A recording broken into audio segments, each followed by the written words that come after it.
বাংলাদেশ জামায়াতে ইসলামীর কেন্দ্রীয় নায়েবে আমির ও সাবেক সংসদ সদস্য অধ্যাপক মুজিবুর রহমান বলেছেন, আগামী নির্বাচন হবে ইসলামী ঐক্যের ভিত্তিতে। শনিবার কুমিল্লার দেবিদ্বার ও দাউদকান্দি উপজেলা জামায়াতের কর্মী সম্মেলনে প্রধান অতিথির বক্তব্যে তিনি একথা বলেন। দেবিদ্বার উপজেলা জামায়াতের আমির অধ্যাপক শহীদুল ইসলাম এতে সভাপতিত্ব করেন।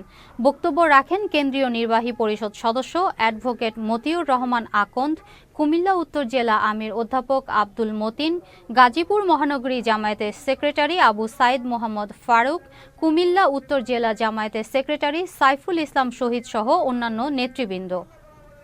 এদেশে যত ইসলামওয়ালা আছে, ইসলাম চাই দেশে কোরআনের আইন, ইসলামী আইন চালু হোক। এই লোকগুলা কি ঐক্য এবং সমঝোতা আপনারা চান? এটাকে সমঝোতা আমরা করতে চাই। বাংলাদেশ জামাত ইসলামীর সম্মানিত আমির জনাব ডাক্তার শফিকুর রহমান সাহেব শুরু থেকেই বিভিন্ন ইসলামী দলের সাথে আলোচনা করছে, আমরা বিভিন্নভাবে আলোচনা করছি।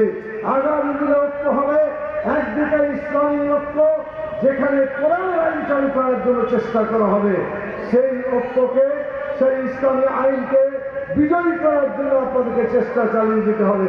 পারবেন ইনশাআল্লাহ?